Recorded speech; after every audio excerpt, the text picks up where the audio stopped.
কথা বলি বেশি, জিকির করি কম। শ্বাসতলে বসলে কথা আর কথা। দেখবেন তামাম দুনিয়ার যত কবর আছে সব শ্বাসতলে আছে, তামাম দুনিয়ার যত কবর আছে সব আড্ডার মধ্যে আছে। আর মসজিদে আসলেও কথা, বাজারে গেলেও কথা, রাস্তায় থাকলেও কথা, বাসায় থাকলেও কথা, জবান দিয়া জিকির আই না। এজন্য আল্লাহর নবী বলেছেন যে বেশি বেশি জিকির করবে, জিকির করতে করতে যার ঠোঁট ও জিহ্বা তরুতাজা রাখবে, সেই ব্যক্তি কাল কিয়ামতের ময়দানে হাসতে হাসতে জান্নাতে চলে যাবে। সুবহানাল্লাহ। জিকির বেশি বেশি করো, জিকির বেশির দ্বারা তোমার শরীরের মধ্যে শক্তি আসবে, তোমার শক্তি আসবে বেশি। জিকিরের দ্বারা তোমার টাকা হালাল হয়ে যাবে, জিকিরের দ্বারা গুনার কাছ থেকে তুমি বাঁচতে পারবা, জিকিরের দ্বারা সমস্ত পাপাচার থেকে তুমি বাঁচতে পারবা। এই জন্য আল্লাহর নবী বলেছেন বেশি বেশি তোমরা জিকির করতে থাকো। বেশি বেশি যখন তোমরা জিকির করতে থাকবা, তোমার কলবটা নরম হইতে থাকবে, ঠোঁট ও জিহ্বা তরুতাজা থাকবে। ঠোঁটের দ্বারা জিহ্বার দ্বারা যখন জিকির আসতে থাকবে, আর হালতে যখন শুধুকালে জিকির আসতে থাকবে, এইভাবে যখন জিকির আসতে থাকবে, তখন মুসিবতে পড়লেও সেই ব্যক্তি জিকির করবে, শান্তিতে থাকলেও সেই ব্যক্তি জিকির করতে থাকবে, ঘুমাইতে যাইলেও সেই ব্যক্তি জিকির করতে থাকবে। আমাদের আকাবিরিনদের মধ্যে দেখা যায় অনেক আকাবিরিনরা, অনেক বুজুর্গগণ, অনেক বুজুর্গরা দেখা যায় ঘুমাইতেছে, কিন্তু তসবিহ হাতে হাতে তসবিহ লড়তেই আছে, তসবিহ ঘুরতেই আছে, ঠোঁট লড়তেই আছে।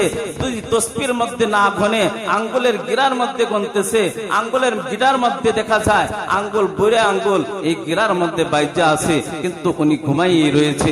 অনেক সময় দেখা যায় বুজুর্গানে দিন দুনিয়ার থেকে চলে গিয়েছে, দুনিয়ার থেকে চলে গিয়েছে, তার কাছে যায় দেখে হাতের গটির মধ্যে আঙ্গুলের গিরার মধ্যে আঙ্গুল বাইজা রয়েছে, সেই ব্যক্তি জিকির করতে করতেই দুনিয়া থেকে বিদায় হয়ে গেছে। সুবহানাল্লাহ। এজন্য শেষ ভালো যার সব ভালো তার। আমাদের একটা কথা আছে, শেষ ভালো যার সব ভালো তার। মৃত্যুর সময়টা যদি জিকিরের সাথে হয়ে যায়, মৃত্যুর সময়টা যদি জিকিরের সাথে হয়ে যায়, তাহলে ওই ব্যক্তি কাল কিয়ামতের ময়দানে হাসতে হাসতে জান্নাতে চলে যাবে। সুবহানাল্লাহ। কারণ মৃত্যুর সময় কালিমা, মৃত্যুর সময় জিকির এমনিতেই আসবে না। 50টা বছর পর্যন্ত আমি জিকির করি নাই, 50টা পর্যন্ত মানুষ বিপদ বলতে বলতে আমার জবানটাকে সুন্দর করেছি। 50-60 বছর পর্যন্ত মানুষের দুধ গাইতে গাইতে আমার জবানটাকে সুন্দর করেছি। 50টা বছর পর্যন্ত হারাম গাইতে গাইতে আমার জবানটাকে বড় করে দিয়েছি। 50টা বছর পর্যন্ত আমি ঘুষ গাইতে গাইতে আমার জবানটাকে বড় করেছি, সুদ গাইতে গাইতে আমার জবানটাকে বড় করেছি। ওই ব্যক্তি এই আশা করতে পারবে না যে মৃত্যুর সময় সে কালিমা নসিব হবে। কথা বলেন ঠিক কিনা? সেই ব্যক্তি আশা করতে পারবে যে ব্যক্তি জমিনের মধ্যে বেশি বেশি জিকির করেছে, হার হালতে যে ব্যক্তি জিকির করেছেন লা ইলাহা ইল্লাল্লাহ, লা ইলাহা ইল্লাল্লাহ, সুবহানাল্লাহ, সুবহানাল্লাহ, সুবহানাল্লাহ, সুবহানাল্লাহ, আলহামদুলিল্লাহ, আলহামদুলিল্লাহ, আলহামদুলিল্লাহ, আলহামদুলিল্লাহ, আল্লাহু আকবার, আল্লাহু আকবার, আল্লাহু আকবার, আল্লাহু আকবার। রাস্তার মধ্যে হাঁটতেছে আর জিকির করতেছে, রাস্তার মধ্যে হাঁটতেছে আর জিকির করতেছে, বাজার করতেছে আর জিকির করতেছে, কাজ করতেছে আর জিকির করতেছে, চাকরি করতেছে আর জিকির করতেছে। আর হালতে যে ব্যক্তি ভাবে জিকির করতে থাকবে, আখির জামানার পয়গম্বর বিশ্ব নবী মুহাম্মদ রাসূলুল্লাহ সাল্লাল্লাহু আলাইহি ওয়াসাল্লাম বলেছেন, কাল কিয়ামতের ময়দানে ওই ব্যক্তি হাসতে হাসতে আল্লাহর তৈরি জান্নাতে চলে যাবে। সুবহানাল্লাহ। এই জন্য আল্লাহর নবী বলেছেন 2 নাম্বার সম্পদ হইল তোমার জিকির, 1 নাম্বার সম্পদ হইল তোমার কলব। আল্লাহর জন্য সেই কলবটা তুমি তৈরি করো। আর 2 নাম্বার সম্পদ হইল তোমার জিকির। জিকির, কারণ যে কলবটা আল্লাহর জন্য হয়ে যাবে। মান্না গঞ্জাম দর জমিনে আসমা, মান্না গঞ্জাম দর জমিনে আসমা, লিখে গঞ্জাম দর কলবে মুমিনা, লিখে গঞ্জাম দর কলবে মুমিনা। কবি বলেন মান্না গঞ্জাম দর জমিনে আসমা, লিখে গঞ্জাম দর কলবে মুমিনা, লিখে গঞ্জাম দর কলবে মুমিনা। সুবহানাল্লাহ বলি। আমার আল্লাহ বলেন আমি কোন মানুষের কলবের ভিতরে থাকি না, আমি একমাত্র থাকি মুমিনের কলবের ভিতর। যে ব্যক্তি মুমিন হয়ে যায়, যার কলবটা আল্লাহর জন্য হয়ে যায়, যার কলবটা আল্লাহ তাআলার জন্য হয়ে যায়, এই কলবের মধ্যে আল্লাহ তাআলার জায়গা হয়ে যায়। যেই কলবের মধ্যে আল্লাহ তাআলার জায়গা হয়ে যাবে, সেই কলবের মধ্যে সুদ ঢুকতে পারবে না। যেই কলবের মধ্যে আল্লাহর জায়গা হয়ে যাবে, সেই কলবের মধ্যে ঘুষ ঢুকতে পারবে না। যেই কলবের মধ্যে আল্লাহর জায়গা হয়ে যাবে, সেই কলবের মধ্যে দুর্নীতি ঢুকবে না। যেই কলবের মধ্যে আল্লাহ তাআলার জায়গা হয়ে যাবে, সেই কলবের মধ্যে গাঁজা ঢুকবে না। যেই কলব আল্লাহ তাআলার জন্য হয়ে যাবে, সেই কলবের মধ্যে মদ ঢুকবে না। জোরা জোরা বলে সুবহানাল্লাহ। এই জন্য কলব তৈরি করা আল্লাহর জন্য, কলব তৈরি করা আল্লাহর জন্য। আল্লাহর জন্য যখন কলব তৈরি হয়ে যাবে, তখন তার দ্বারা দুর্নীতি হবে না, দেশের টাকা বিদেশে প্রচার করবে না। এদের ভিতরে আল্লাহর কলব নাই, এদের কলবের ভিতরে আল্লাহর ভয় নাই। যে সমস্ত মানুষরা দুর্নীতি করিয়া বাংলাদেশের টাকাগুলা বিদেশে প্রচার করেছে, এদের ভিতরে আল্লাহর কোনো ভয় নাই। এদের ভিতরে, এদের কলবের মধ্যে আল্লাহর জায়গা নাই, আল্লাহর জায়গা নাই। আল্লাহ তাআলার জায়গা না থাকার কারণে এই দেশের গরিব দুঃখী মানুষের টাকা পয়সা, এই গরিব দুঃখী টাকা পয়সা দিয়া এদের কোটি কোটি টাকার মালিক হয়ে গেছে। ও ভাই, আমার জানা মতে, আমার দেখা, আমার পাশের মানুষ, আমার কাছের মানুষ, আমার বন্ধু মানুষ, 1 টাকা দামের বেলি দিয়া মুখ সেভ করতো, 1 টাকা দামের বলাকা বেলি দিয়া মুখ সেভ করতো। যখন পুলিশের চাকরি নিল, এখন 300 টাকা বেলি দিয়া তার মুখ সেভ করে। 300 টাকা দামের বেলি দিয়া মুখ সেভ করে। এই টাকা গরিব মানুষের টাকা, গরিব দুঃখী মানুষের টাকা। এই গরিব দুঃখী মানুষের টাকা দিয়া এদের এই হালত হয়েছে। এরা দুর্নীতি করতে করতে একবারে সীমা লঙ্ঘন করেছে। সীমা লঙ্ঘন করার কারণে আল্লাহ তাআলা গজব দিয়া ধ্বংস করে দিয়েছে। বলেন ঠিক কিনা? আল্লাহ তাআলা গজব দিয়া ধ্বংস করে দিয়েছেন। এই জন্য আল্লাহ তাআলা বলেছে, তোমার কলবের ভিতরে আমার জায়গা লাগাও, আমার জায়গা বসাও, আমি বসার জন্য তোমার কলবটা তৈরি করো। তোমার কলবটা কেমন ভাবে সুন্দর করো, তোমার কলব কেমন ভাবে সুন্দর করো, যেই কলবের মধ্যে যেন দুনিয়া না ঢুকতে পারি। যার কলবের ভিতরে দুনিয়া ঢুকছে, সেই ব্যক্তি ধ্বংস হয়ে গেছে।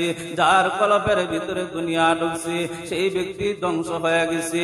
আর যার কলবের ভিতরে আল্লাহ তাআলার ভয় ঢুকছে, আখিরাত ঢুকছে, সেই ব্যক্তি জান্নাতের মালিক হয়ে গেছে। সুবহানাল্লাহ।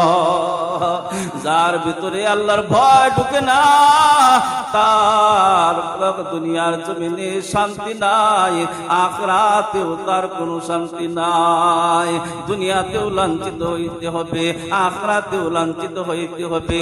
এই জন্য আল্লাহর জন্য কলব তৈরি করা। আল্লাহর নবী বলেছেন, এই কলবটা তোমার সবচাইতে একটা দামি সম্পদ। এই কলবটা তোমার দামি সম্পদ। যেই কলবের মধ্যে আল্লাহর জায়গা থাকবে, যেই কলবের মধ্যে আল্লাহর জায়গা থাকবে, এই জন্য তুমি কলবটাকে তৈরি করো। এই জন্য বারবার কবি বলেছেন, মান্না গুনজাম দর জমিনে আসমা, মান্না গুনজাম দর জমিনে আসমা, লেগে গুনজাম দরকার হবে মুমিনা, লেগে গঞ্জম দরকার হবে মুমিনা। আমি দুনিয়ার কোন জায়গায় জায়গা নেই না, আমি জায়গা নেই একমাত্র মুমিনের কলবের ভিতর। সুবহানাল্লাহ। মুমিনের কলবের ভিতরে আমি আল্লাহ তাআলা জায়গা নেই। মুমিনের কলবের ভিতরে আমি আল্লাহ তাআলা থাকি। মুমিনের কলবের ভিতরে আমি আল্লাহ তাআলার বাসা বানাইয়া নেই। যার মুমিন যেই বান্দার কলবের ভিতরে আল্লাহ তাআলার জায়গা বানাইয়া নিবে, সেই ব্যক্তি কখনো জাহান্নামের আগুনে জ্বলবে না। আল্লাহর নবী বলেছেন, 2 নাম্বার সম্পদ ঠোঁট ও জিহ্বা তরতাজা রাখবা। আমি আল্লাহ তাআলার জিকির দিয়া, আল্লাহ তাআলার জিকির দিয়া ঠোঁট ও জিহ্বা তরতাজা রাখবা। সাহাবাগণ আল্লাহর নবীকে প্রশ্ন করেছেন, ও নবীজি 3 ধরনের সম্পদ কি? 3 ধরনের সম্পদ কি? আল্লাহর নবী রাগান্বিত হয়ে গেছেন, কোনো কথা বলেন নাই। আল্লাহর নবী সাহাবীদের সামনে যখন এই কথা বললেন, 3 ধরনের সম্পদের মালিক যেই ব্যক্তি হয়ে যাবে, সেই ব্যক্তি কাল কিয়ামতের ময়দানে হাসতে হাসতে জান্নাতে চলে যাবে।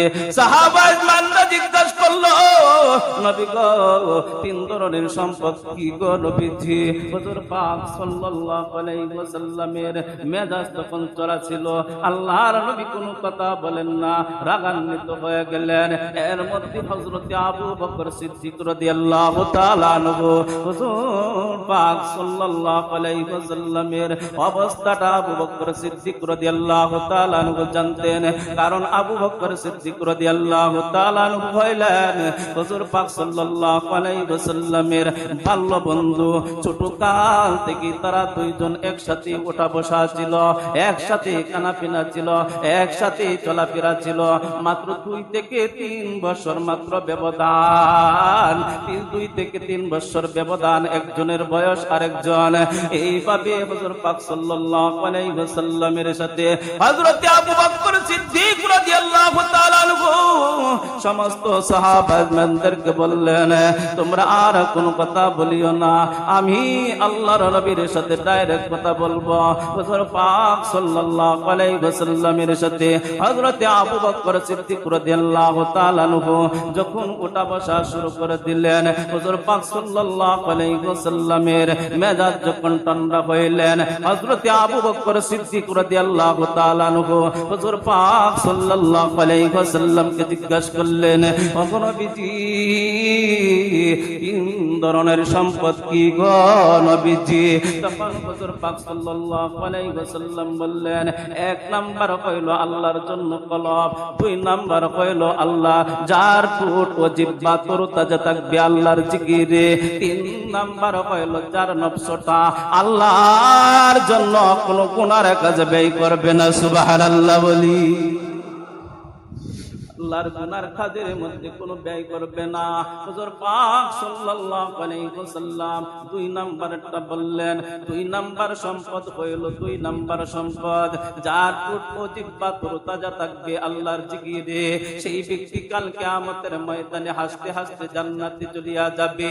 যেই ব্যক্তি দুনিয়ার জমিনে আল্লাহ তাআলার জিকির করবে, আর হালতে যখন আল্লাহ তাআলার জিকির করতে থাকবে, উঠতে বসতে যখন জিকির করতে থাকবে, আল্লাহর নবী বলেছেন এই জিকিরের দ্বারা তোমার কলব তাজা হইতে থাকবে, এই জিকিরের দ্বারা তোমার সংসার সুন্দর হইতে থাকবে, এই জিকিরের দ্বারা যারা বিয়া করে নাই তাদের বউ আল্লাহ তাআলা সুন্দর মিলাইয়া দিবে, আখলাক চরিত্রের সুন্দর একটা বউ আল্লাহ তাআলা মিলাইয়া দিবেন, এই জিকিরের দ্বারা আল্লাহ ওলি একটা বউ আল্লাহ তাআলা মিলাইয়া দিবে।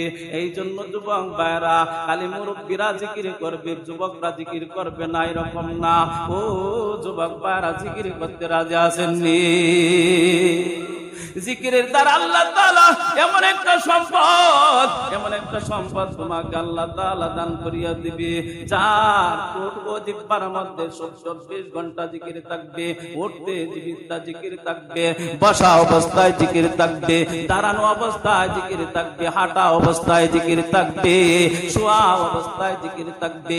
আল্লাহর নবী বলেছেন তোমাকে আল্লাহ তাআলা এমন একটা সাথী আল্লাহ তাআলা মিলাইয়া দিবে, সেই সাথীর দ্বারা তুমি দুনিয়াতেও কষ্ট পাইবা না। আল্লাহ তাআলা জান্নাতের মধ্যে দুইজনকে একসাথে জান্নাত দিয়া দিবেন। সুবহানাল্লাহ। এই জন্য সাথী, দুনিয়ার সাথী হইল স্ত্রী। স্ত্রী এমন একটা স্ত্রী আল্লাহ তাআলা তোমাকে মিলাইয়া দিবে, দিনদার একটা স্ত্রী মিলাইয়া দিবে। দাজ্জাল তোমার পক্ষে মিলবে না, দাজ্জাল আল্লাহ তাআলা কখনো মিলাইবে না, আল্লাহ ওয়ালি তোমাকে মিলাইয়া দিবে। সুবহানাল্লাহ। ভালো পাই না, কারণ আমার নিজের আমল ভালো না, এই জন্য ভালো পাই না। নিজের আমল যত সুন্দর হবে আল্লাহ তাআলা তোমাকে স্ত্রী তত সুন্দর মিলাইয়া দিবে। সুবহানাল্লাহ। এই জন্য জিকির বেশি বেশি করবা, জিকিরের দ্বারা শরীরের মধ্যে শক্তি আসবে। যখন মাঠে ময়দানে কাজ করতে থাকে, 10 মিনিট কাজ করে ক্লান্ত হয়ে যায়, দুর্বল হয়ে যায়, বসে পড়ে, আল্লাহর নবী বলেছেন জিকির করো আস্তাগফিরুল্লাহ, আস্তাগফিরুল্লাহ, আস্তাগফিরুল্লাহ, আস্তাগফিরুল্লাহ। আর যখন তুমি 5 মিনিট আস্তাগফিরুল্লাহ জিকির করতে থাকবে, আল্লাহ তাআলা কোরআনের মধ্যে বলে দিয়েছে এইভাবে যখন তুমি জিকির করতে থাকবা, তোমার শরীরের মধ্যে আল্লাহ তাআলার পক্ষ থেকে শক্তি আইসা যাবে। সুবহানাল্লাহ। তোমার শরীরের ক্লান্ত দূর হয়ে যাবে, তুমি আবার কাজ করতে পারবা, আগের মতোই তোমার শরীরের মধ্যে শক্তি আইসা যাবে, আগের মতোই তোমার শরীরের মধ্যে শক্তি আইসা যাবে। এই জন্য হযরত পাক সাল্লাল্লাহু আলাইহি ওয়াসাল্লাম বলেছেন সব সময় তুমি জিকিরের হালাতে থাকবা, বেশি বেশি জিকির করবা, জবান দিয়া বেশি বেশি জিকির করবা, সকাল বেলা বেশি বেশি জিকির করবা, দুপুর বেলা জিকির করবা, আসরের বেলা জিকির করবা, মাগরিবের বেলা জিকির করবা, এশা বেলা জিকির করবা। কিন্তু আমরা তা করি না। যদিও নামাজ পড়ি, নামাজ পড়তে দেরি হয়, মসজিদ থেকে বাহির হইতে দেরি হয় না। কথা বলেন ঠিক কিনা? নামাজ পড়তে দেরি হয়, কিন্তু মসজিদ থেকে বাইর হইতে দেরি হয় না। মসজিদ থেকে বাইর হয়ে দুনিয়ার আলাপ সালাপ সব কথাবার্তা শুরু করিয়া দিই। অমুকের দোষ, অমুকের দোষ, সন্না দোষকা নস্কা যা কিছু আছে জবান দিয়া বাইর হইতে থাকে। কথা বলেন ঠিক কিনা? এই জন্য আল্লাহর নবী বলেছেন নামাজ পড়েছো, ফজরের নামাজ পড়েছো, তুমি অল্প সময় এই যাই নামাজের মধ্যে বসে বসে তুমি জিকির করো, আল্লাহর জিকির করো, আল্লাহর জিকির করো, তুমি তেলাওয়াত করো, কোরআন শরীফ তেলাওয়াত করো। আল্লাহ কই সুবহানাল্লাহ, সুবহানাল্লাহ, আলহামদুলিল্লাহ, আলহামদুলিল্লাহ, আল্লাহু আকবার, আল্লাহু আকবার। এইভাবে তুমি জিকির করতে থাকো। আর তুমি যদি তেলাওয়াত জানো তাহলে সূরা ইয়াসিন তেলাওয়াত করো, আর বিভিন্ন সূরা তুমি তেলাওয়াত করো। যে ব্যক্তি তেলাওয়াত করবে কোরআন কারীম, যে ব্যক্তি তেলাওয়াত করবে কোরআন কারীম, যে ব্যক্তি গলার মালা বানাইবে, কাল কিয়ামতের ময়দানে আল্লাহ তাআলা এই কোরআনের সুপারিশে তোমাকে জান্নাত নসিব করে দিবে। সুবহানাল্লাহ। কোরআন, আল্লাহ তাআলার কোরআন এমন একটা সম্পদ, যে সম্পদ দুনিয়াতে শান্তি দেয়, আখিরাতে শান্তি দেয়। দুনিয়াতে রাস্তা দেখায়, আখিরাতেও রাস্তা দেখায়, দুনিয়াতেও রাস্তা দেখায়, আখিরাতে যা রাস্তা দেখায় আখিরাতে দেখাইবে। যতক্ষণ পর্যন্ত এই কোরআন জান্নাতে তোমাকে না পৌঁছাইবে, ততক্ষণ পর্যন্ত তোমার সঙ্গে এই কোরআন ছাড়বে না। সুবহানাল্লাহ।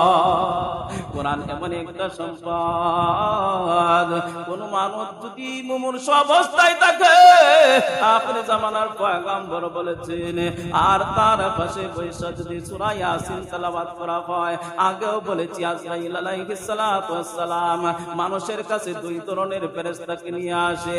একদল আসে ভালো মানুষের কাছে 500 জান্নাতি ফেরেশতা। আল্লামা জালালউদ্দিন সুয়ুতী রাহমাতুল্লাহি আলাইহি ওনার কিতাবের মধ্যে লেখছেন, মানুষ যখন মুমূর্ষু অবস্থায় চলিয়া যায়, ওই ওই সময়ের মধ্যে আজরাইল আলাইহিস সালাতু ওয়াস সালাম জান্নাত থেকে 500 ফেরেশতা নিয়ে আসে, আর না কয় জাহান্নাম থেকে 500 জাহান্নামী ফেরেশতা নিয়ে আসে। যদি কলব ভালো হয়, যদি তোমার ঈমান আমল সুন্দর হয়, তাহলে তোমার কাছে জান্নাত থেকে 500 জান্নাতি ফেরেশতা নিয়ে আসবে। আর কলব যদি তোমার সুন্দর না হয়, তাহলে জাহান্নাম থেকে 500 জাহান্নামী ফেরেশতা নিয়ে আসবে। ওই ব্যক্তির কাছে যখন জাহান্নামী 500 ফেরেশতা নিয়ে আসবে, এক একজন ফেরেশতা তোমাকে আয়েশা ধরবে। আখির জামানার পয়গম্বর বিশ্ব নবী মুহাম্মদ রাসূলুল্লাহ সাল্লাল্লাহু আলাইহি ওয়াসাল্লামের কাছে সাহাবায়ে বান্দা জিজ্ঞাসা করলো, ওগো নবীজি 500 জাহান্নামের ফেরেশতা আসার কি দরকার গো নবীজি? একজন আসলেই তো যথেষ্ট, কারণ একজন ফেরেশতা যদি একজন মানুষকে ধরে তাহলেই তো যথেষ্ট হয়ে যায়। 500 জাহান্নামী ফেরেশতা কেন তার সামনে আসবে? আখির জামানার পয়গম্বর বিশ্ব নবী মুহাম্মদ রাসূলুল্লাহ সাল্লাল্লাহু আলাইহি ওয়াসাল্লাম বলেছেন, ওই ব্যক্তি দুনিয়ার জমিনের মধ্যে তাকিয়া শখ করিয়া যে গুনার কাম করেছে, শখ করিয়া যে দুর্নীতি করেছে, শখ করিয়া যে অন্যের মাল বন্টন করেছে, শখ করিয়া যে মদ খেয়েছে, শখ করিয়া যে সুদ খেয়েছে, শখ করিয়া যে ঘুষ খেয়েছে, আজকে দুনিয়ায় মৃত্যুর সময় সে ব্যক্তি দেখো তার কি অবস্থা, বলে নাউজুবিল্লাহ।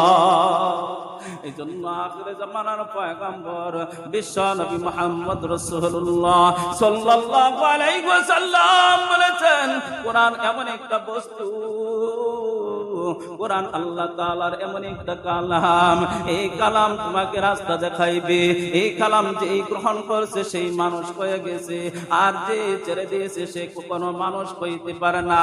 এই কোরআন যে ব্যক্তি গ্রহণ করেছে সেই ব্যক্তি মানুষ হয়ে গেছে, সেই ব্যক্তি দুনিয়ার রাস্তা পেয়ে গেছে, সেই ব্যক্তি আখিরাতের রাস্তা পেয়ে গেছে।